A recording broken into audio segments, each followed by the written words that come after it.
गिबियावनो बासायगिरि फोरबो जिसु ख्रिस्टखौ हामबाय होनदों। नैथियाव आंनि बे इउट्युब चेनेलाव दिनैनि बे गोदान भिडिअनि गेजेरजों साफ्रोमखौबो बरायहरबाय। आङो दिनै मोनसे गोदान टपिक लानानै फैदों। बेयो जाबाय फाब। फाबा माखौ बुङो आरो जों फाबनिफ्राय माबायदि गनायखौ मोनगोन, बे बाथ्राखौ सासे बिनानावा आंखौ कमेन्टआव सोंहरदों। माबायदि जोङो फाबनिफ्राय गनायनि राहाखौ मोनगोन। आङो दिनै बे बिनानावनि कुइसननि एन्सारखौ लानानै फैदों। फाबा माखौ बुङो? फाबानो जादों इसोरखौ मानिनायनिफ्राय गोजान जानाय आरो इसोरनि बोसोनखौ नेवसिनाय। जेनेसिस चैप्टार 2 नि 17 जोङो नायोबा मोननो हायो। बेवहाय इसोरजों सोरजि जाजेननाय आदम आरो हाबाया इसोरनि बोसोनखौ नेवसिदोंमोन। बेबायदिनो सासे मानसिजों संसाराव फाबा हाबबाय। जोङो जेनेसिस चैप्टार 3 नि 6 जोङो नायोबा मोननो हायो। अब्ला हिनजावा बे बिफांनि बिथाइया गाहाम आरो नायनोबो लुबैथावथाव आरो आखल होग्रा जाथावथाव नुनायखाय बियो बिखौ खानानै जादों आरो गावनि फिसायनोबो होदों। अब्ला जों बेयाव मोननो हाबाय सासे मानसिनि गेजेरजोंनो संसाराव फाबा हाबबाय। रमान्स चैप्टार 5 नि 12 जोङो नायोबा मोननो हायो। बेबायदिनो सासे मानसिजोंनो संसाराव फाबा हाबबाय आरो बिनि फाबानो लोगोसे थैनायखौ लाबोबाय आरो बेबायदिनो गासै सुबुं माहारिनि सायाव थैनाया हाबबाय, मानोना बयबो मानसिफ्रा फाब मावबाय। बिदिबा जों खोनाबाय दिनै सासे मानसिनि फाबनि गेजेरजोंनो दिनै संसाराव फाबा हाबबाय आरो गासैबो जोङो बे फाबनि खामानिखौ जोङो मावबाय। मोजां खामानि मावनो मिथिनानैबो मावैयाबो फाब। जेम्स चैप्टार 4 नि 17 जोङो मोननो हायो। मानसिनि गोसोनि साननायानो बयनिसाय गाज्रिसिन आरो फाब। जेनेसिस चैप्टार 6 नि 5 जोङो मोननो हादों। प्रभाब्स चैप्टार 24 नि 9 जोङो मोनो। मूर्खफोरनि मावनो साननाय मानियानो गासैबो फाब। बिमानि गोरबोआवनो जोङो फाबजों जोनोम जायो। साम्स नाम्बार 51 नि 5। आङो फाबावनो जोनोम जादों आरो फाबावनो आंनि बिमाया गोरबोआव आंखौ उजिहोदों। गासै फाबानो इसोरनि बेरेखा जायो। जों बेखौ नायनि जेनेसिस चैप्टार 39 7 निफ्राय 9। जोङो बेवहाय जसेफनि सोमोन्दै नायोबा मोनो, जाय जसेफआ मिसर देशआव गावनि बिदाफोरजों फानहरजादोंमोन।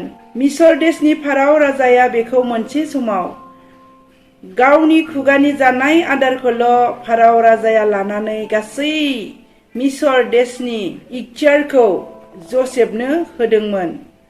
जसेफआ जोबोद नायनो मोजां आरो महर गोसा लाइमोन जोहोलावमोन। बिखौ मिसरनि फाराव राजानि बिसिया जोबोद गोसो थोदोंमन आरो बिनि सायाव जेब्लायबो फारावनि बिसिया गाज्रि नोजोर दङमोन। सानसेखालि जसेफआ न' सिङाव हाबनायाव फारावनि बिसिया बेखौ बामख्रबहैदों। नोङो आंजों उन्दुफानो फै। अब्ला जसेफआ बुंदों, थोद बिदि नङा। आंनो गिरिया गासै इखथियारखौ होदों, नाथाय नोंखौल' बिनि हिनजाव जानायखाय आंखौ दांनो होआखै। आङो बेबायदि फाबखौ मावनो हानाय नङा। अब्ला फाबा गुबुन गुबुन रोखोमनि। दिनै जिनाहारि खालामनाया फाब, बेखौ जोङो मिथिनो हादों। जाय जसेफआ दिनै बे अपराधनिफ्राय गावखौ रैखाथि होदोंमोन आरो गावनि धार्मिकताखौ लाखिदोंमोन। फाबा बायदिसिना रोखोमनि, बेबायदिनो गुबुन गुबुन रोखोमनि फाब थायो। जाय बिनानावा दिनै बे बाथ्राखौ सोंहरदोंमोन बेखौ मोजाङै खोनासंनानै लादो। मार्क चैप्टार 7 नि 21 निफ्राय 23 सिरियाव जोङो नायोबा मोननो हायो। लुबैनाय, खावनाय, मानसि सिथारनाय, जिनाहारि खालामनाय, मेगन सानाय, दुस्त मावनाय, थगायनाय, गाज्रि मावनाय, मालायनि गाज्रि मुं सुनाय, दुगा जानाय, साननाय गैयै। आरो 23 सिरियाव जोङो नायोबा मोननो हायो, बेफोर गाज्रि आरो इनाय मावनायफ्रानो गासैबो फाब। मेथ्यु चैप्टार 15 नि 19 जोङो नायोबा मोननो हायो। मानोना जेसेबां गाज्रि साननायफोर बियो गोरबोनिफ्राय एबा गोसो सिंनिफ्राय ओंखारबोयो, बे मानसिनि गोसो सिङाव साननायफ्रा गासैबो फाब। बे गोसो सिङाव ओरैबायदि सानो, जिनाहारि खालामहोयो, सिखाव खावहोयो, मानसि सिथारहोयो आरो बेबायदिनो गुबुननि मोजांखौ नायनो हाया। गुबुन गुबुन बेबायदिनो मानसिनि गोसो सिंनिफ्राय गासै गाज्रिफोरा बेरखांबोयो। बिनिखायनो बुंदों 1 Corinthians chapter 6 नि 10 फेग्लुंग्राफोर, मानसि सिथारग्राफोर, जिनाहारि खालामग्राफोर, निन्दिग्राफोर, गुबुननि मुं सुग्राफोर, बिसोरनि रावबो इसोरनि रायजोखौ आवग्रिनो मोननाय नङा। पापनि फिथाइया थैनाय। Romans chapter 6 नि 23 बुंदों पापनि फिथाइया थैनाय। पापनि फिथाइया गोजोननाय गैयै। Psalms 38 नाम्बारनि 3 बुंदों नोङो बोराबनायखाय आंनि मोदोमा एसेबो खोरोंनो हालिया आरो आंनि पापनि जुनै आंनि बेगेङाव एसेबो गोजोननाय गैलिया। पापनि फिथाइया गोजोननायनि उल्था। जेरेमिया चैप्टार 8 नि 18 बुंदों जोङो सान्थिनि थाखाय लामा नायदोंमोन नाथाय सान्थिया फैया। जोङो सोखाजानो थाखाय नेनानै दङमोन नाथाय जोङो सोखाजानायखौ मोनाखै। जोंनियाव मोजाङा फैया एबा सान्थियानो फैया। अब्ला जों मिथिबाय पापनि फिथाइया आइखां बायखां, गोजोननाय गैयै आरो सान्थि गैयै। पापनि सोमोन्दै जोङो मिथिनो मोनबाय। जेब्ला मानसिया अपराध मावो अब्ला जोङो इसोरनि नुनायाव जोङो मुगै जानाय एबा दुसि जानाय। जों आइजाया चैप्टार 59 1 निफ्राय 2 आव जोङो नायोबा मोननो हायो। इसोरा जोंनि बिनायफोरखौ खोनासङा। नाय फोरबोनि आखाया गुसुं नङा जे बियो बेजों मोनहानो हाया, बिनि खोमाया थसा नङा जे बियो बेजों खोनानो हाया। आन्थाय नोंसोरनि मावनाय पापफ्रासो नोंसोरखौ बिनिफ्राय गोजान खालामबाय। पापनि फिथाइया नोरोगाव। मेथ्यु चैप्टार 25 नि 41 आव बुंदों अ इसोरजों सावहोजानायफोर नोंसोरो आंनिफ्राय गोजान जा, सैतान आरो बिनि आरफफोरनि थामथिम खालामखानाय अराव थां। अब्ला जों मिथिबाय दिनै पाप मावग्रा साफ्रोमबो बेबायदि नोरोगाव जोङो थानो गोनां जागोन आरो जोङो नोरोगाव सैसोनो गोनां जागोन। पापनिफ्राय जों माबायदि गनायखौ मोनगोन बे बाथ्राखौ सासे बिनानावा सोंदों। बिनि एन्सारखौ आङो दायो नैथियाव होनो लादों। जों पापनिफ्राय गनायनि राहाखौ जिसु ख्रिस्टनि थैजोंल' जोङो मोननो हायो। गनायनि राहाया रोमान चैप्टार 3 नि 25-26 आव जोङो मोनो। आं बेखौ मोजाङै फरायनानै होनि। इसोरा ख्रिस्टखौ दान होबाय आरो बिनि थैजों बे जाबाय बिनि बलि होनायजों बिखौ फोथायग्राफ्रा पापनिफ्राय निमाहा मोनो।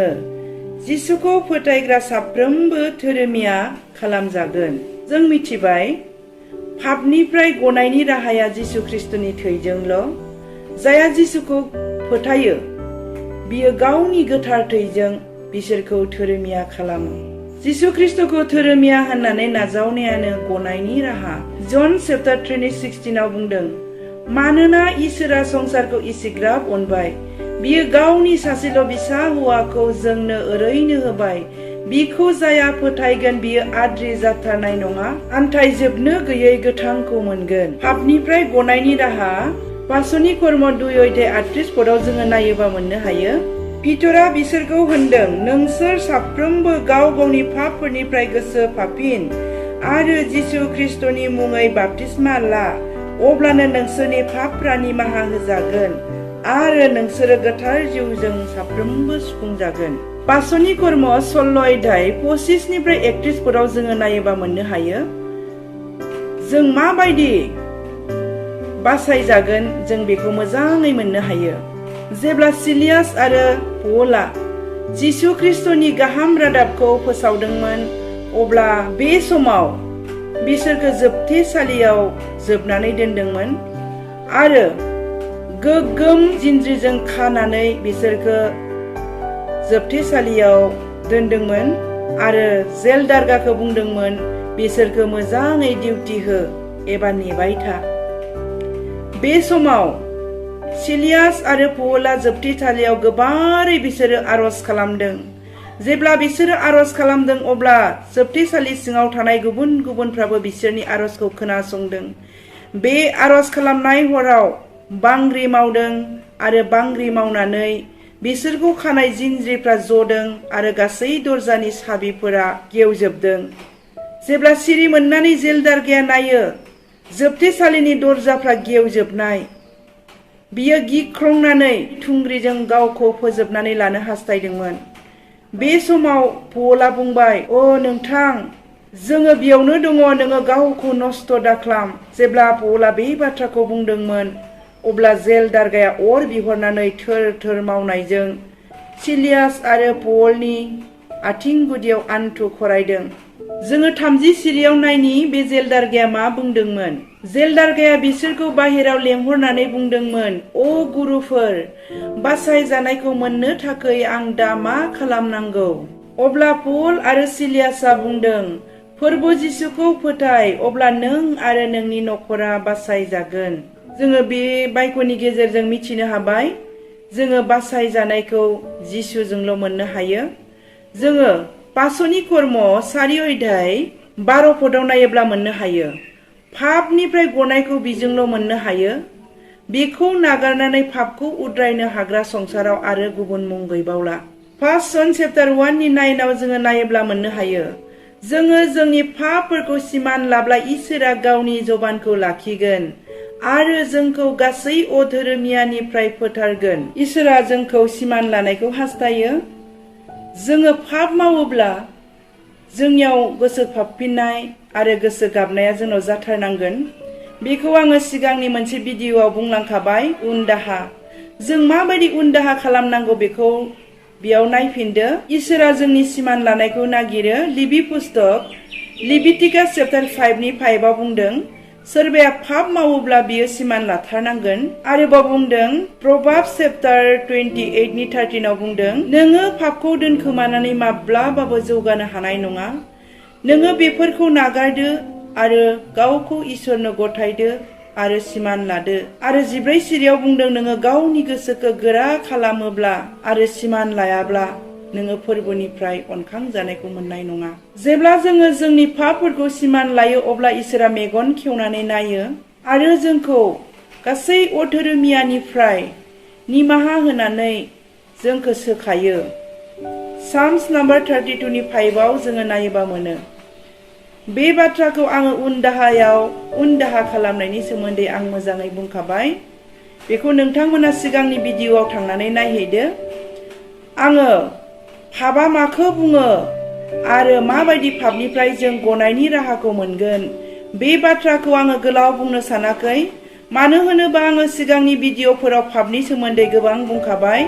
दिनै आङो आंनि बे बिनानावनि कुइसनखौ लानानै बे गुसुंखौ बुंनानै बेसेयावनो आङो दोनथ'बाय। एसेनोसै, गोजोन्थों।